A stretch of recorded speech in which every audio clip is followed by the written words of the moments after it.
Hi, I'm Corbin Chase. Welcome to Spiritual Health Expert Podcast. There is a holistic and spiritual remedy for everything. On this podcast, we talk with experts from various fields of life, health, and healing who prioritize integrative and spiritual approaches to wholeness and happiness. Let's talk about it. Today, you and I are going to step into vibrator culture with the gifted Heather Guernsey.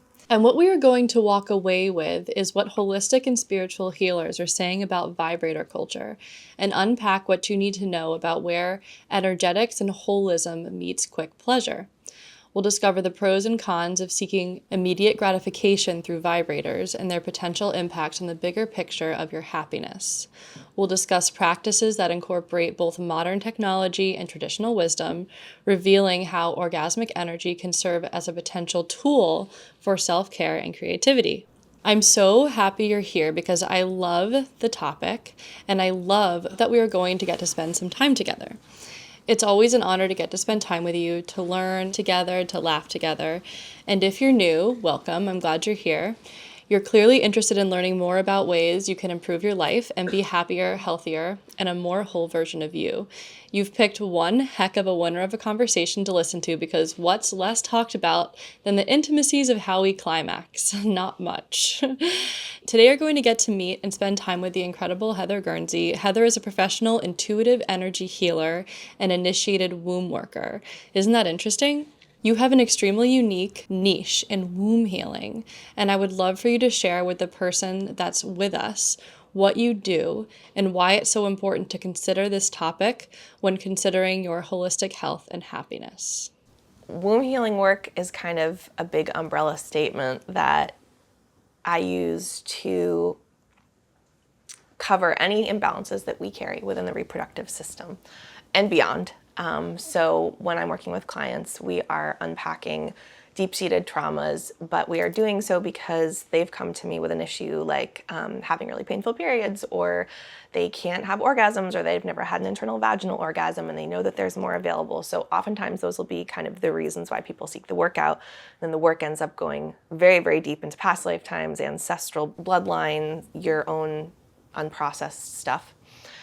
And so pleasure is a big part of this. For a lot of women, there's numbness in the cervix, there's numbness in the vagina, and usually that is immediately connected to trauma that's been suppressed that we're holding on a cellular level.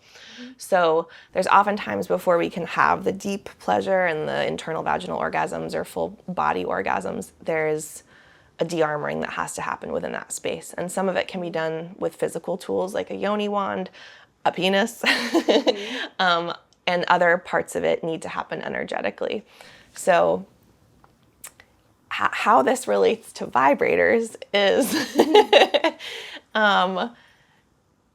the deep pleasure that we get to experience as women, as people with wombs, comes from, like, if we think of how we're built from anatomically, we are designed to move slowly. We are designed to start to simmer before there's any juiciness, before penetration's over there before we can start to think about sex. And so the slowness that allows us to move into the deeper levels of pleasure and the deeper orgasms is often overlooked when we are just seeking a quick fix vibrator session. It's a very masculine way of experiencing pleasure. And I get it. Like, I've fallen victim to it. I loved vibrators for a long time. I would just be like laying there. I'll have one. Oh, I'll have another. I think I'll have another, and it's like you can squeeze it in between things in your day, which is like, if you think about it, that's how a man operates, right? He sees something, he is attracted to it, he has a boner, he can take care of himself effortlessly, whereas we are like a slow boil and a simmer. Mm-hmm. And if we dishonor our bodies by just heading straight to the clitoris to just give it all this stimulation really abruptly, we're not actually honoring our very essence. Oh, I love that. And I definitely want to do some unpacking of the word victim for people who are like, wait a second, I love my vibrator. It works for me. I feel good. So what's the benefit in continuing to even listen to this podcast and explore why we should stop using vibrators if mm-hmm. most women probably think this works great for me. I'm pleased. Is there more pleasure to be had? Is there a deeper relationship with self that they can cultivate by committing to this deepening of relationship with self? Yeah, definitely. I would say if someone is still feeling an attachment to a vibrating toy, then that person is likely not experiencing the kind of orgasm that's available to them, because clitoral is like the training wheels of the orgasms that are actually available to us. But we don't know this for a number of reasons, conditioning, experience. So I would say it's worth listening to because of what's actually available when we take the opportunity to slow down. Like, I mean, how do you put mind-blowing pleasure into words? Like, it would be more easy with images and sounds, but there's also a lot of talk about vibrators desensitizing the clitoris. And I have had clients who have shared that they feel almost a level of addiction to it, though. And like they can only climax if they have that stimulation, even when they're having sex with their partner. And that to me is really sad, because there's a level of intimacy that you are missing out on if you have to constantly reach into the bedside drawer to experience like that climactic moment, especially if you're in the throes of sex with your partner. Yeah. All right, so just to like dangle the golden nugget in front of us listening, because I am an avid vibrator user, but I also now, like, step one is adopting the awareness of like, wait a second, is this good for me or is it just easy, you know? So what is the potential? Like you say, mind-blowing orgasms. What is that? Yeah. So internal vaginal orgasms, there are several kinds. The two most talked about are the G-spot orgasm and the cervical orgasm. And the G-spot orgasm, think of a clitoral orgasm and multiply that by 100. Yeah. And the G-spot orgasm oftentimes comes with the emotional release aspect, which is so normal, and that's a whole other conversation. And that's part of the sexual healing that becomes available when you start to explore your yoni more. And then with cervical orgasms, people explain it as seeing God, as meeting God through sex. And so it brings back the sacredness and the holiness. It's like a transcendental, it's sort of like you leave your body. In my experience, when I've been in cervical orgasm territory, it's like white light. It's like you're in this pleasure place where you don't know what's going on, and it's great. And then I think back to when I was using vibrators a lot of the time, and I was like, I just wanted a release. I just wanted a quick release. That's all it was. Yeah. Yeah. Yes, I guess what you're saying is like there is so much more available, and I think what you're saying about the like reaching the white light, like getting closer to God, it's really it's an energy. It's an energy, it's a frequency you're able to step into. It can really be a tool for cleansing your energy, stimulating your creativity, triggering the emotions that you want to come up that might be stuck. So I think I understand why you're so passionate about this topic. Yeah. I do want to talk about the vibrator culture though before we get into the energetics. So from my understanding, vibrator culture refers to a social phenomenon where the use of vibrators is increasingly normalized and openly discussed. Right? I feel like it is definitely more normalized now. So a study in 2009 by the Contemporary OBGYN Journal found that approximately 52% of women incorporated vibrator assistance during sexual activity, and up to 41% included a vibrator with partnered activity. But by 2022, approximately 80% of women reported using a vibrator, which is why I think it's appropriate to use the word culture. Everyone's heard of it. It's like no longer really that taboo. And I think like vibrators started to become popular around the second wave feminism, which I understand because it emphasized women's rights and sexual pleasure and like their bodily autonomy. So as we see in our society, people becoming more awakened, the urge to slow down, people are resonating with that idea of like, maybe I should take a beat. I don't have to do everything. I don't have to be perfect. And people are starting to identify as energetic beings. And so we have to understand that orgasms, like there is an energetic component. My question here is there an over-reliance on vibrators? Is like what you said, the quick fix, a byproduct of like the modern fast-paced lifestyle? 100% is how I feel. And I think even saying there's an energetic aspect to orgasm is like an understatement. It is energetic before it's physical. And the velocity of the energy is like creates the whole experience. I think one other way to look at it is sort of, you know how a pendulum will swing in one direction really dramatically, and then it will swing in the other before we kind of reach this equilibrium. So if you're talking about like the women's right movement, before that it was like, you know, hush hush, like a lady doesn't even show her ankles, right? Let alone, I'm rewatching Bridgerton right now. These poor girls go into marriage, they don't even know they have a vagina until their wedding night. Like, it's insane, right? So then with this feminism movement, it's like we're taking back our bodies, we're, you know, it's ours, our pleasure is ours, and maybe then the vibrators, like, were getting more popular then. And so we've gone from like this repressed version of access to our feminine energy to this like loud masculine version of accessing pleasure. And it's not actually what's natural for us. So we've gone from one extreme to like this other, and it's like the pendulum's kind of coming back into balance now of like, oh, you know what, pleasure. And I wouldn't even necessarily call it pleasure with vibrators. I would say masturbation is a more appropriate word for what you're actually doing. It's coming back into balance and really starting to create the time and space to get to know your body so that you can know what's available for you through deeper pleasure. Yeah. I want to bring the term back in of like being a victim to vibrators, because maybe like at the time when vibrators were peaking and like maybe that all needed to happen, where like vibrators were a tool to women to I don't think women have known what we've been doing with our bodies sexually for a long time, especially, you know, not in the past probably couple hundred years.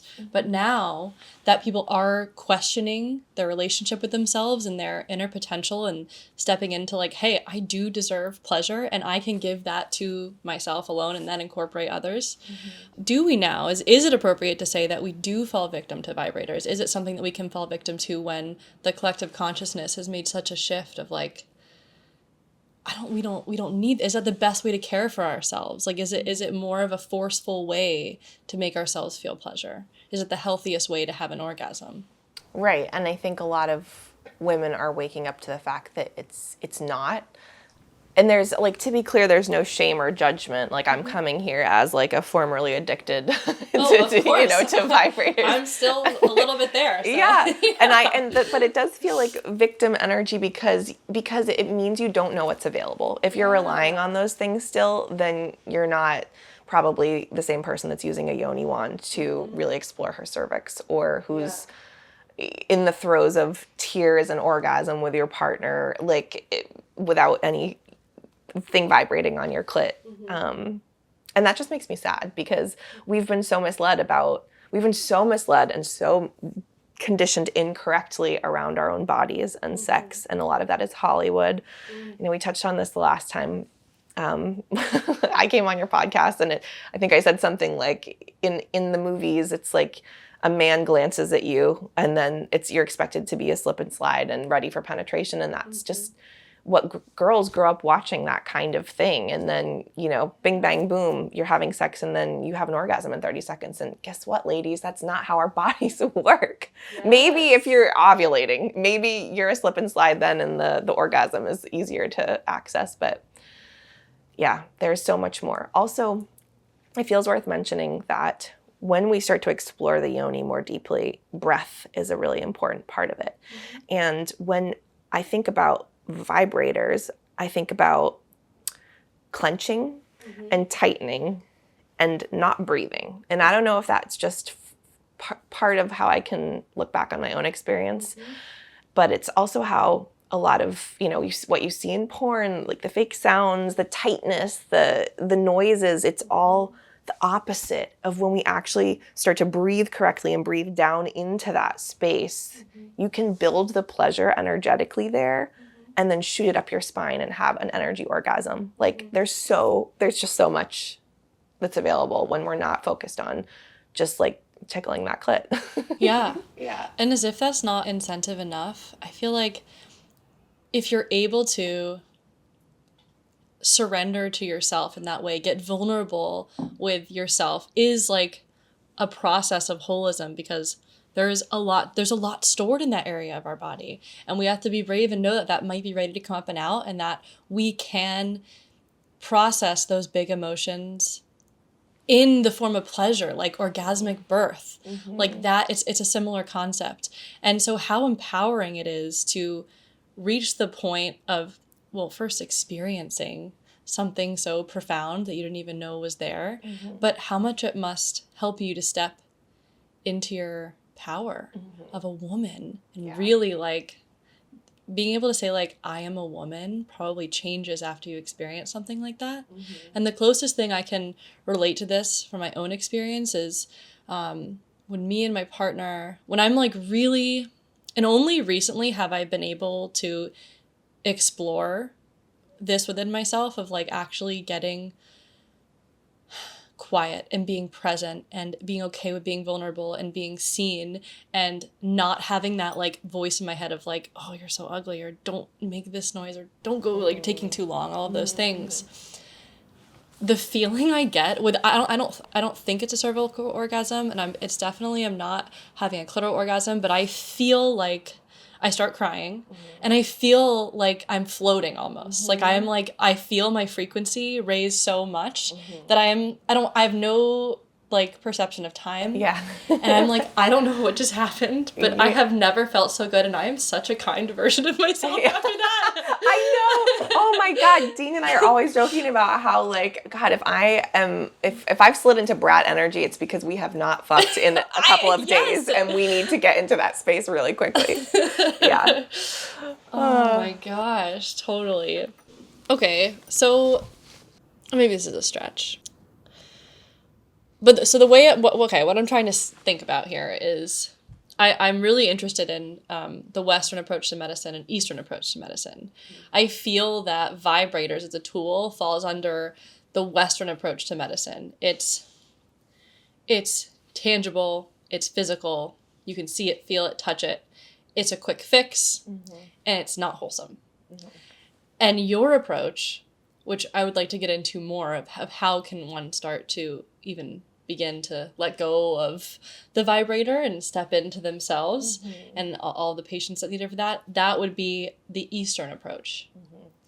Yeah, this is more of the tantric or like the Egyptian like sex magic of Isis kind of. It's about the breath, it's about the deep connection with self or with partner. Yeah, and it makes all that, it's not even like a comparable experience. Yeah. It's funny how when vibrators first came out, they were considered taboo. Yeah. And now you talking about like the Eastern definition of like orgasm and that approach, that probably sounds taboo to a lot of people. But like, guys, eventually it's not going to be taboo, and we're all going to be having these mind-blowing orgasms, and women are going to be walking around happier and more empowered. That's going to be an amazing time. And how cool is that we get to talk about like the shift that's happening, because I can feel it happening. You know? It is, yeah. So like I feel my vibrator feels like a safe place because I know it will work. Right. You know? It makes me feel like I'm in control because I know the outcome, and I know that it's not going to be too much, it's not going to be too little. Like I can just crawl into that space and use it whenever I want. And I've tried again to like touch myself without the vibrator, and it's hard. It takes like creativity, especially, you know, like not like watching anything or looking at anything, like truly like being with yourself and your thoughts. Yeah. I've realized that it takes longer. I have to like really love myself, and if I'm not loving myself, it's not going to work. You know, I can't force myself into it with the vibrator. And I'm always surprised about what I think about. It's not porn like things happening in my head. I like even this morning I touched myself because I was feeling this like surge of like I was so I had like these incessant thoughts. I was antsy and I just couldn't stop. It was like 3 a.m. and I did use a vibrator. But I knew, I was like, all right, where in my body am I feeling this frustration? And I kind of felt it in my womb area. So I was like, maybe it's time for a release. I'm feeling like I want to be creative. I want to move this energy around. So I was picturing in my head me just like walking around naked in the woods. And that did it for me. Like, I was like, I love thinking about this. Like, that feels sexual and natural and beautiful. And I was able to love myself through the eyes of, like, the trees and the land and kind of like a dream state of, oh my gosh, I wish life was this way. I wish I could just go do that. Yeah, I love that. Yeah. So how can we take the first step? What is the first step? Well, I think one of the first things, which I just want to circle back to, because you just said it, and it's like ding, ding, ding, ding, ding. It's, I like it because I feel in control. That is, if you need to be in control, you're in your masculine. If you're in your masculine, you're not experiencing pleasure the way you could be in your feminine. So like, that's that's it right there. Can you allow yourself to surrender into the experience of pleasure without the agenda of an orgasm? That's step one, is being present with any physical sensations, even not sexually. Can you give yourself massage? Can you allow your partner to give to you? And this is something I've given to couples that I've worked with, is an intimacy playground. Like, explore each other's bodies, set a timer. There's no objective to even have penetration, let alone orgasm, and notice what happens. Notice how the woman's body begins to open and like the sensations that arise. The other thing that you just touched on, which I think is another really important piece, is if you are vibing whilst watching porn, that is the first step, is saying goodbye to porn. And that is something, I used to love porn. And it's interesting, I think I just wrote a post about this. My belief, and upon further research, it is not just my belief, but my belief is that all of our kinks stem from unprocessed trauma. So whatever you're looking at, whatever you want to go look at on porn, is because of what you have yet to process. So I have two examples of that I can share. One of them is my own, and I used to love to watch power play dynamics, abuse of power, dirty masseuse, bad doctor, coach punishing cheerleader, and I would just vibe, and like that would do it for me. And I was like, what a weird thing to want to watch, and also so taboo, right? Like, and then last year I started having panic attacks whenever I would have to go into a doctor's office for any reason. And what I started unpacking with my spiritual mentor was lifetimes of abuse by the hands of medical professionals in past lifetimes. A lot of it was sexual abuse. A lot of it was, and this comes up with clients too, operations where you're a guinea pig, like you're a lab rat, you didn't give consent, they took out your uterus, like all of these terrible things. So that was unprocessed in my system. And so it's almost like, do you watch it because you feel like there's a part of you that's taking it back, or like it's empowering in some way? But I don't think so. I think it's because there's like an itch, there's like an unprocessed wound, and like that's why you're desiring to witness it again and again. Yeah. And then the other example is, I had an ex-boyfriend who really wanted him to call me daddy in the bedroom. This was a problem for a number of reasons. The first being that I call my literal father daddy. And I was like, I don't want to have to separate these. That's disgusting. And then he considers himself like a daddy dom, and, had a lot of awareness around the kink community. And again, this is not to shame, this is to bring awareness of, if you've got a kink going on, I encourage you to like lean into it and ask yourself, where is this really coming from?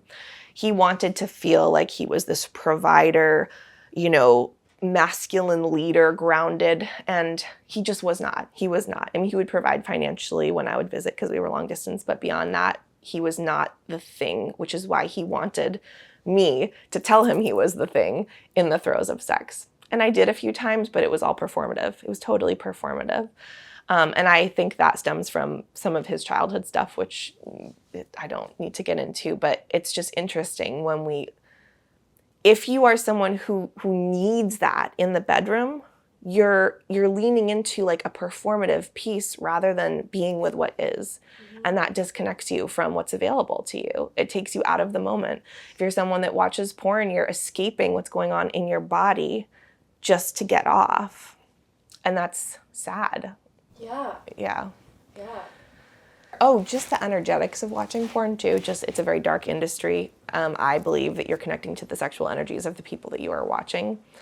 A lot of it does not feel consensual to me, things that I have seen, and I encourage you to not become reliant on that, because I also noticed that when I would have partners go down on me, like years ago, I would need to play porn in my head in order to get off. I would be replaying porn, or I would be thinking about, one of those abusive power situations in order to help myself get off.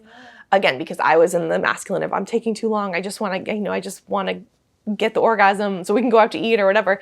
It's a totally different experience when you're able to drop into your body and just experience the pleasure without agenda. Yeah. Yeah. I love so much what you said, but especially at the very beginning, you were talking about how sometimes we carry unprocessed experiences in our being, our greater being, from other lifetimes. And that's a really, I think, important point to bring up in terms of like holistic point of view and holism and like transpersonal, because that's part of our design, our human design. Like, we are a spiritual being in a human body. And so we do carry karma experiences with us from other lifetimes. So if you do have things that feel unexplainable, this is why having both a Western and an Eastern approach to your self-care is so important. Having a spiritual healer to go to who is certified and gifted into seeing those other realms, it can help you bring all these pieces together and understand yourself better. So I loved that point. So step number 1 is being aware of separating from porn and being with yourself, like embodying yourself. Yes. Yeah. Right? Yeah. Okay. What's next?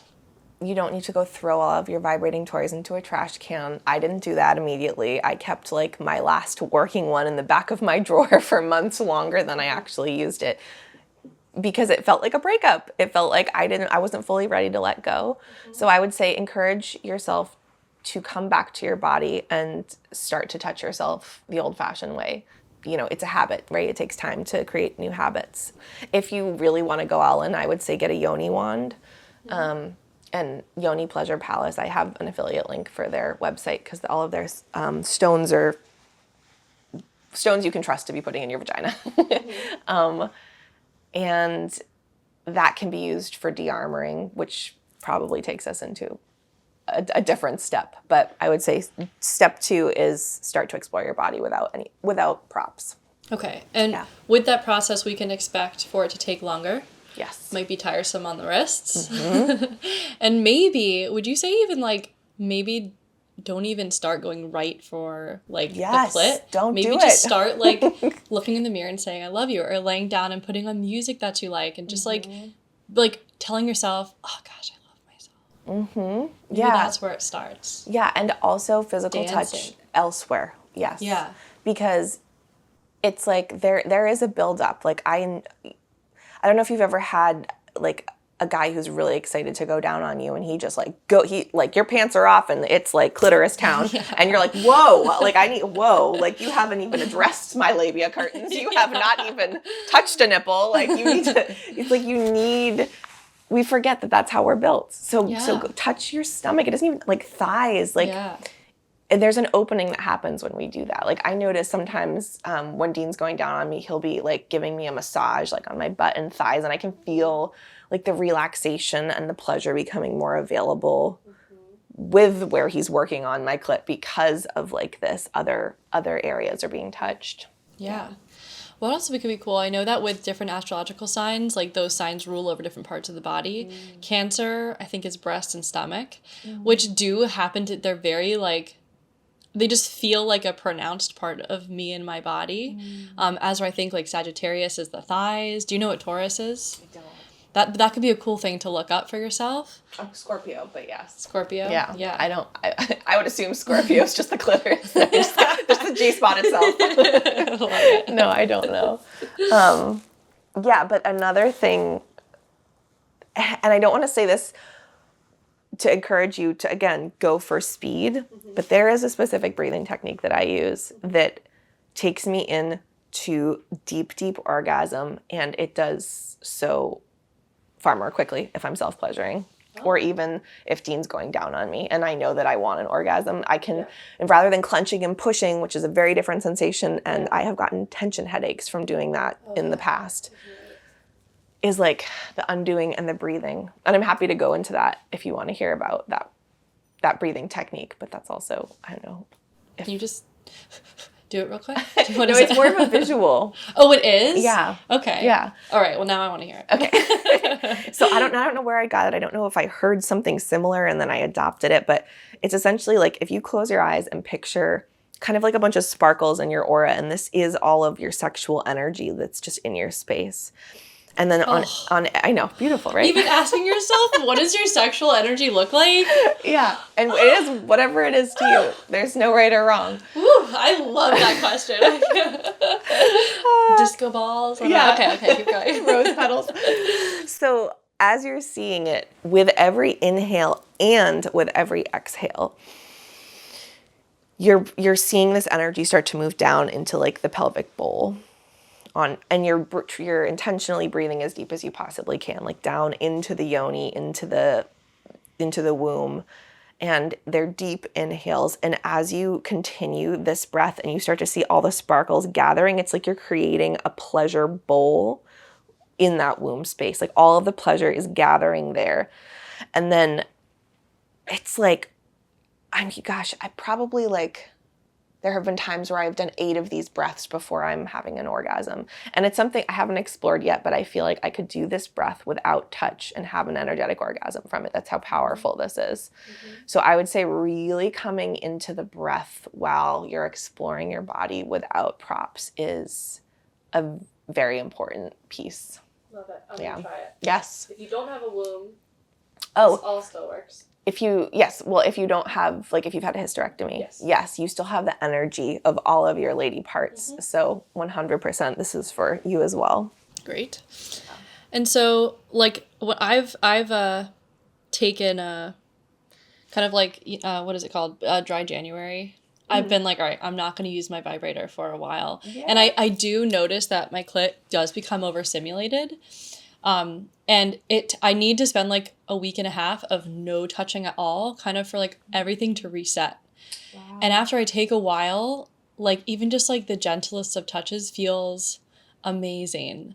And I think that's what like I've regained from playing around with stopping using vibrators and coming back to just myself. Mm-hmm. Is that because after you use a vibrator for a while, like you have to turn on the highest setting and you've got to like force it. And I am like clenching, kind of like holding my breath. Yeah, it's almost too much. It's almost too much, and it kind of hurts like if I do it too much. Mm-hmm. So I guess like this will be a patient process, but the outcome is that the quality of the orgasm will be better. Light years. Yes, and better relationship with self. Yeah. Yeah. And I've experienced those things, and I still feel like frustrated with the idea of not using it at all ever again. So I'm not going to be that strict, but like though that's what comes up inside of me, which means I really need to look at like, okay, Corbin. Yeah, the resistance. The quick fix like has to be applied to all areas of my life. It can't just be like I need to slow down with my kids. It's like, hold on. Yeah. It's got to be with like the most intimate parts of myself too. Mm-hmm. Yeah, and one thing that feels important to mention too is the intimacy aspect if you're in partnership. A lot of women, and it's like perspective is everything. On the one hand, I think in the past, maybe women have felt empowered bringing a sex toy into the sex space with their partner. Mm-hmm. Now I would encourage you to rewrite that story a little bit and be like, how would it look? How empowered would I feel if I could be so deeply embodied in my feminine energy that I could surrender and allow my partner to give me the deepest pleasure that I have ever known, even if you haven't cultivated it within yourself. And I think that it should be the goal to cultivate it within yourself first. And I've had some of my deepest orgasms initially through my sex with Dean. Mm-hmm. So it's different for everyone. So what do people do if they're in a relationship and maybe their partner isn't quite as educated about the female parts and they feel hesitant for like being that vulnerable with their partner? Like how would someone like that, like in that position? I would say if there's hesitation around vulnerability, then sex is off the table for now. And because it starts with a feeling of being safe before you can be vulnerable, before you can be laying there with your legs open, asking for what you really need. And so coming back to what have we not processed in this relationship right now? Where is there tension? Where have I not been honest with myself or my partner or vice versa? And what conflict is not feeling complete? Because when the heart is closed, the vagina is closed, and the energy is closed. And if we try to push through that, we're dishonoring ourselves again. Like if we're ignoring how we're authentically feeling just to say yes to sex, we're doing ourselves a disservice. So then is the lack and ability to have a healthy, thriving sex life with your partner reason enough to end the relationship with that person? So I believe that it depends. So there are two things that come up. One is if you don't feel safe, like if there's a lack of safety and you're with a partner who you don't feel safe with. I mean, if you get really honest with yourself. I've stayed in relationships where I was emotionally unsafe way longer. I get it. You talk yourself into it. You hush that intuition. But if you really sit with it and feel in your body, you know this isn't the person you're supposed to end up with. You know that your emotions aren't being honored. You're being judged. You're being gaslit. Then yes, it is the time to consider leaving the relationship. And if you are with a safe and grounded, loving, kind man who is attentive to your needs, who knows how to hold space without judgment, and you are still feeling closure in your body, and you are still having trouble experiencing deep pleasure and orgasms, and you don't feel safe for some reason, then that's where your work lies. And that's where I come in with women to support them in what needs to leave from that space, because then there is likely lifetimes worth of trauma being held in that space, and past experiences from other men where you didn't feel safe that are now getting in the way of your safe, healthy relationship.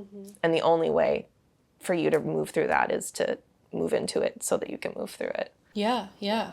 Or like another part of your life could be the blockage for this lack of feeling safe within yourself or not wanting to go deep within yourself. So it's worth exploring using Eastern medicine and spiritual healers to go there. Because I do know quite a few women who are in like fine relationships with kind people on both ends, but the sex life isn't really happening.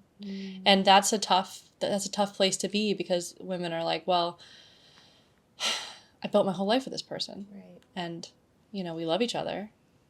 And that's a hard place to be. And that's where the vibrators come in. But then you're blocking yourself. You're avoiding. Yeah. You're avoiding. And it has to start with a conversation, because I think another thing is vulnerability feels scary.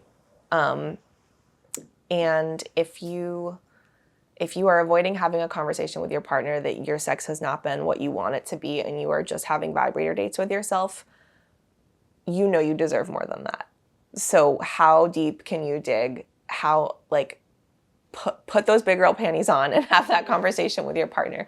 Tell them that you want to talk about your sex life, and it's not coming from a place of criticism. It's just coming from a place of, I feel like maybe it was better in the past. You can say, I feel like I would love to have it feel like it did in the beginning, and I just want to talk to you about that, because I feel like you're not getting what you want and I'm not getting what I want, and it's not a criticism. I just want to talk about it. Can we have that conversation? So you're not just like cornering them and bombarding them, and choose wisely too. Like if your partner's walking in the door from work and they've had a stressful day, this is not the time to talk about your sex life. Choose your timing. Yeah. There's a tool that I use when I was working on my period, because I used to have like really painful PMS, and I was like, I'm not going to take medicine. I'm not going to do it. There's got to be another way. Like my body is like genius. I've got to figure it out. And I created a relationship with my like inner womb woman, and I learned to listen to her. Like I have a picture of her in my head. I know what she looks like. I can check in on the state of her, what she's wearing, how she's doing, how she's sitting, standing confidently or not, whatever. And I think like applying that technique to this could be helpful to see like, okay, how is my, what will we call that one? The sexual one? My sexual goddess, my I don't know, what would like you your call it? goddess self? Like Your goddess self. Like yeah. the part of me that represents my, like, sexuality and my orgasms. Different from, like, womb woman, because I kind of use her for more, I don't know, or would it be the same part, do you think? I think different facets of the same energy. Yeah. Okay, so yeah, a label her. Maybe like my, okay, if I was on myself, what would I call her? Yeah, my sexual goddess feels good. Yeah. So maybe I'll start like laying there or dancing or doing something that makes me feel like kind of into myself. Yeah. And then just talking to her and be like, hey, I'm looking at you for the first time maybe ever. Like, it's nice to meet you. How are you doing? Yeah. You know? Yeah. I think people forget, myself included, that we can just have conversations with different pieces of our physical selves or energetic selves, and even breaking down that womb space into multiple beings, if that feels more relatable and like it's easier for you to access your inner wisdom as if they're a person, then go for it. Yeah. My last question is, I want to circle back onto, might be my last question, is circling back onto the energetics of orgasm. What happens energetically? Because a lot's happening in our body. Energy is shifting, moving, clearing, pushing, bringing things up. Yeah. Can you speak to that a little bit? Yeah, I think, so if I'm sharing from my own experience, I would say the orgasms that happen when you're having a clitoral orgasm, for example, is the energy all of a sudden comes to one spot and like it's like a tiny little volcano. And it erupts and it's like, oh my gosh, maybe you shake a little and then you just come right down. Yeah. And that's great. And then maybe you need 7 more to like make it feel like enough of a release. So it doesn't ever feel like the energy moves through the whole body. So when you start to incorporate breath, you can really start to picture, the visual we were just doing, but it also feels like if you're familiar with Kundalini energy, that energy, you can shoot it, like you can see it and shoot it and feel it coming up your spine and erupting out of like your crown chakra. I've also noticed that with cervical stimulation, it's like your fingers and toes start, it's like a full electric stimulation of your entire body. So it's like the energy is everywhere and you are the energy. It's like that oneness that you hear everyone talking about. It's you kind of become a part of God, the universe, in a way that we always are, but we forget. And it's like the awareness comes in and it's like sensational. Yeah. And then with the G-spot, I mean, that's really been where a lot of my big emotional releases have come. So energetically, what usually happens with that is an emotional release. So it's like the energy will come up and out as tears. So I think it's different for everyone, but I think the breath, conscious use of the breath, really gives you the opportunity to expand the energetic pleasure in a way where if you're just aggressively working on that clit, it's just not the same. It just doesn't. It's not a full body effect. Yeah. And it won't have like the healing components attached to it. It because won't. we can orgasm for a reason, and it is to move energy around the body and in a pleasuresome way. There's a quote I really like. It's arousal is a call for your higher self to expand its energy. Have you heard that before? No. I wish I could find the actual quote. Maybe I'll add it into the notes. But when we feel like aroused, when we want to pursue, it's like our body's like, I'm ready to expand. I am ready to open. Yeah. And like honing in on like one little spot and just like being like, I can have a super quick win. It contradicts that concept altogether. Yeah, exactly. Let's see.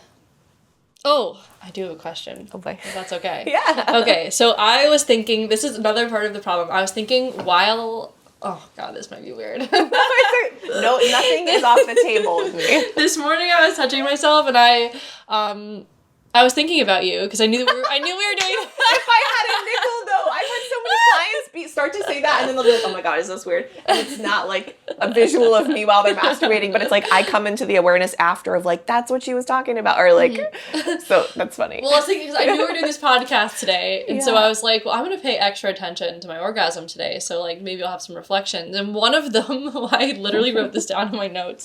I felt like my clitoral orgasm about to peak, and I was like, I should ask Heather, what do I do when an orgasm is coming? Like, should I be breathing? Should I be releasing? Should I be my eyes open, closed? Is there like a way to embody the orgasm more? Like, I feel it coming.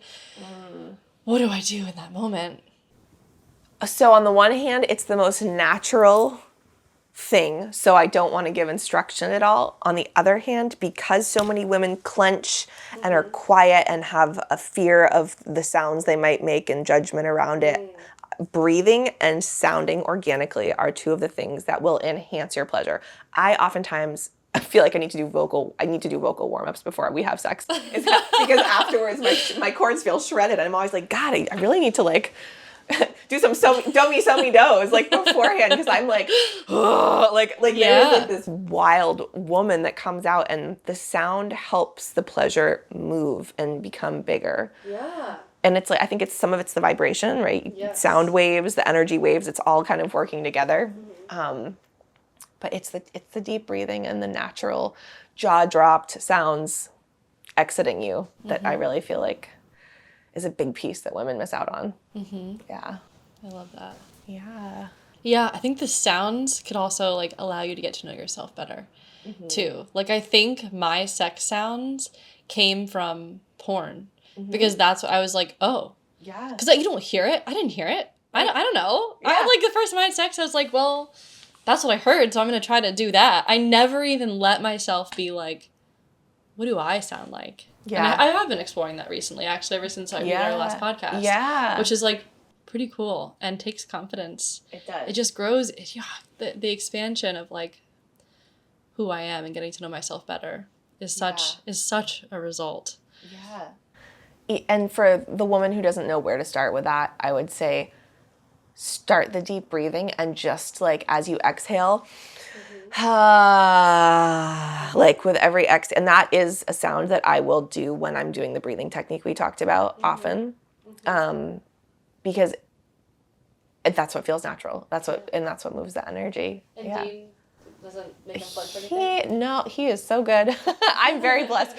If you're feeling uncomfortable with your partner and what their response might be, you can give them a heads up if it makes you more comfortable and just be like, hey, I'm going to explore some new sounds. Like, I'm feeling really vulnerable about it. Yeah. Can we roll with it? Yeah. And then if you're in a healthy, committed relationship, it's probably going to be fine. Yeah. But yeah, I think he's expressed that he really gets turned on by witnessing me be in my turn on. So if I'm breathing into deeper pleasure, he's also feeling that. We're both projectors, so we're literally like in each other's auras energetically so deeply, and then he's inside of me, so it's just like this beautiful like tornado of bliss. Oh my gosh, getting into the energetics of sex in general with a partner is such a fun topic. I've been playing around with that too. Because it's amazing. I think this is like, if you are in a partner relationship, this is a partner journey. Like, it is you committing to a growth in this way, like holistic and spiritual and personal development growth. But it also, like, your partner is gonna need to come along for the ride eventually, or else it's gonna end up being a blockage. This is where, like, growing spiritually together is important in relationships. And that might be a conversation worth having if you're thinking about introducing this into your own world. Yeah, especially because, I know some women watch porn, and I was one of those women, but I would venture to say most men watch porn. And if you're starting to move into this kind of awareness and deepening into the spirituality aspects of sex more, then porn is one of the first things to go. And inviting your partner from a grounded place, not from an insecure place, to be clear, to come along on this adventure with you. Like, I think when Dean and I first started dating, like, it came up and I was just like, I don't really watch. No, I was still watching Once in a Blue Moon. I was still watching, and I can't remember if he was Once in a Blue Moon, maybe too. And then I was just like, I don't really, like, it doesn't really feel, first of all, appropriate. Like, we're in such a deeply devotional relationship that, like, it doesn't, I get off more thinking about our sex than I do watching some random big black dick on the internet. You know what I mean? And that's coming from someone who used to watch a lot of big black dicks on the internet. and it's just, there's something there. Like in the relationship I was in before Dean, there was a lack of integrity on his part in a lot of different ways, I think in the online space. And there was a lot of porn watching, and it felt almost like addiction-y. Like, oh, totally. That's totally the energy. Yeah. And yeah. I at one point I was feeling him be out of integrity. And so it came from a place of intuition and insecurity of like, I would like for you to stop watching this at least for a while. And he said that he did. And there was energetic resistance. And I don't think it lasted. I'm sure he went back to it. And so it's just interesting to see the way different men will respond based on where they're at spiritually and based on what they're really ready for sexually and energetically and spiritually and devotionally. That's the biggest one. Yeah. What are you willing to outgrow in order to meet your partner where they're growing into? Yes, yeah. Totally. I mean, I feel like porn is cheating.